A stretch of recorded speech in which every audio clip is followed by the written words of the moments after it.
Bonjour Nancy, comment allez-vous? Je vais bien, merci.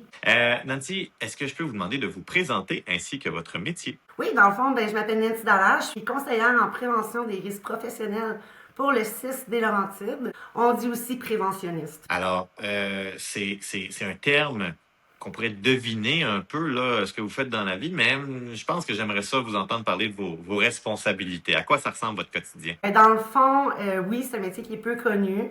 Dans le fond, notre principal mandat, c'est d'identifier les risques en santé et sécurité pour prévenir les accidents de travail dans le réseau de la santé, tout titre d'emploi confondu. Donc oui, réduire les accidents de travail chez les infirmières puis les préposés aux bénéficiaires, comme on entend souvent, mais aussi chez les préposés à l'entretien ménager, chez les gens qui travaillent à la cuisine, chez les gens qui travaillent aux installations matérielles et même ceux de la DPJ. Une fois qu'on a identifié ces risques-là, vous comprenez que faut pas juste les identifier, il faut prendre des actions.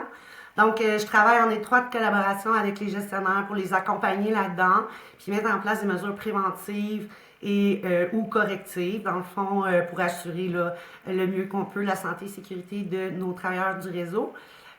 Comme je travaille avec les différents partenaires, donc oui, il faut que je m'assure d'un bon partenariat autant avec les gestionnaires qu'avec les syndicats. Pouvez-vous nous donner des exemples concrets là, des grandes familles de risques, là? Les risques ergonomiques, on ne se le cachera pas, dans le réseau, nos deux principales causes d'arrêt de travail sont souvent liées au PDSP, dans le fond, le déplacement des patients. Puis aussi, tout ce qui est violence entre aussi en ligne de compte. Donc, on a deux volets de prévention là, au CIS, deux secteurs très actifs dans ces deux risques-là. C'est quoi le principal défi de votre métier? Créer une culture de prévention, c'est pas toujours facile. Dans le fond, c'est plate à dire, mais dans le réseau, en ce moment, souvent versus l'état de situation, on est porté à mettre la santé et sécurité de côté. Mais on devrait pas, hein, parce qu'avec le manque de main-d'œuvre qu'on a, je pense que ça devrait être une priorité pour prendre soin de ceux puis garder ceux qu'on a au travail, dans le fond. Mais c'est pas toujours évident. Est-ce que vous avez l'impression qu'on tourne plus les coins ronds? Qu'est-ce qui a changé? En fait, probablement, je dirais que, puis ça dépend, hein, parce que pour certains, non, ça devient une priorité aussi de la santé et sécurité, mais pour certains, c'est comme, j'ai pas le temps. Tu sais, on est porté, exemple, à mettre de côté ou à pas respecter certaines méthodes de travail qui sont mises en place puis qui assureraient la santé et sécurité du travailleur. Mais le travailleur veut aller vite, donc des fois, il fait pas la bonne méthode ou il fait pas, exemple, un patient qui devrait être fait à deux, il le fait seul versus le manque de personnel. Est-ce que c'est un travail beaucoup où il faut aller sur le terrain ou c'est plus de rédiger des protocoles? Comment, c'est quoi? Les deux, c'est ce qui est intéressant dans notre travail. C'est ce que j'aime de mon travail d'ailleurs. C'est autant la partie terrain que la partie bureau. Dans le fond, on est appelé à analyser des statistiques pour mettre en place des mesures préventives qui sont cohérentes avec les accidents de travail qu'on reçoit. On est appelé aussi à évaluer les enquêtes et analyses d'accidents qui sont déclarées. Mais autant on va sur le terrain pour identifier les risques, voir de nos propres yeux le matériel qui est disponible, mettre en place des formations, puis on donne de la formation également en tant que préventionniste. Donc, c'est très, très varié comme tâche. On participe également au comité paritaire de santé et sécurité avec les syndicats. Donc, on a de tout, là. Fait que nos journées, puis on a tout le temps des nouveaux projets, des nouveaux défis. Fait que c'est très, très motivant. Ramenez-nous au début de votre carrière, Nancy. Pourquoi vous avez choisi ce métier-là? Ça va faire cliché au bout, là, mais c'est ça quand même. Je voulais prévenir au lieu de guérir. OK? Dans ma tête, on en parle souvent, la prévention prend pas assez de place. T'sais, on dit que le réseau de la santé ne fournit pas. Mais si les gens étaient plus dans la prévention, on aurait probablement moins de clients. Donc, je le vois sous cet aspect-là, mais aussi sous l'aspect de nos travailleurs. T'sais, on dit qu'on est en manque de personnel, mais si on prévient les accidents de travail, peut-être qu'on va avoir plus de personnel. Donc, j'y crois. Ça fait cliché, mais c'est de prévenir au lieu de guérir. Puis il faut comprendre là, par nos différents mandats, on a une grande lassité, on a une grande autonomie. Fait que c'est vraiment motivant de travailler pour le 6 des Laurentides. Non, c'est pas quétaine du tout, j'y crois aussi. Crois aussi. Qu'est-ce qui vous rend particulièrement fier, Nancy? En fait, au début de ma carrière, en 2017, on avait des grandes lacunes au niveau des fit tests, des essais d'ajustement. C'était très ardu, très difficile d'avoir les fit tests à jour dans les différentes équipes de soins.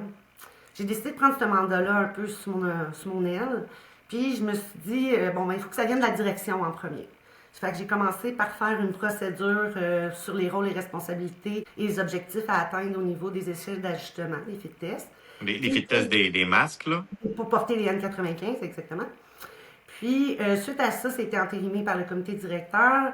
J'ai alors élaboré une formation protection respiratoire pour former des agents multiplicateurs qui, eux, allaient effectuer les fit tests dans leurs différentes équipes. On a mis ça en place et quand la COVID est arrivée, on avait 350 agents multiplicateurs au travers du 6 des Laurentides qui étaient en mesure d'effectuer les fit tests. On s'est mis à jour très rapidement. Puis encore aujourd'hui, ça poursuit. On a une vigie sur nos fit tests, puis on essaie d'atteindre une cible de 80% dans l'ensemble de nos équipes. Puis lorsque c'est pas atteint, on fait un rappel. Donc, je suis très fière de ce projet-là que j'ai accompli, puis je suis très fière du 6 des Laurentides aussi là, pour son implication. Avec raison. Vous avez mentionné certaines choses que vous aimeriez voir davantage, hein, plus de prévention, plus de reconnaissance des bonnes méthodologies à appliquer. Si vous aviez une baguette magique, qu'est-ce que vous changeriez? La culture de prévention. C'est comme je l'ai dit tantôt, là, je pense que ça devrait être une de nos priorités en ce moment dans le réseau de la santé. Donc, comme je l'ai dit, souvent les gens vont mettre ça de côté. Puis je pense que ça devrait devenir une priorité de prendre soin de soi, autant sur le plan personnel là, que sur le plan du réseau pour qu'il aille mieux, vraiment. Je suis d'accord avec vous. Qu'est-ce qui fait que malgré tout ce qui ne va pas dans le réseau, vous êtes encore là, Nancy? Le service de prévention est en constante évolution. Puis on a une mobilisation qui est là au sein de l'équipe. Puis on a une opportunité d'innover, de créer, d'amener des pistes de solutions. Puis ça, c'est motivant parce qu'on voit nos projets se réaliser. Puis on les voit, les réussites, on les voit, nos petites victoires, on les voit, nos bons coups. Fait que c'est un très beau métier. Puis je suis bien, bien contente de le faire. Ben, raison. Puis, Nancy, je vais vous laisser le mot de la fin. Est-ce qu'il y a quelque chose qu'on n'a pas mentionné que vous voudriez absolument transmettre à ceux qui nous écoutent? Oui, si vous travaillez dans le réseau de la santé, vous prenez déjà soin des autres, mais prenez-vous soin de vous aussi. C'est tellement vrai. Tellement vrai. On oublie que si on n'est pas capable de bien prendre soin de nous, on ne peut pas prendre soin des autres. Non, on est son propre outil.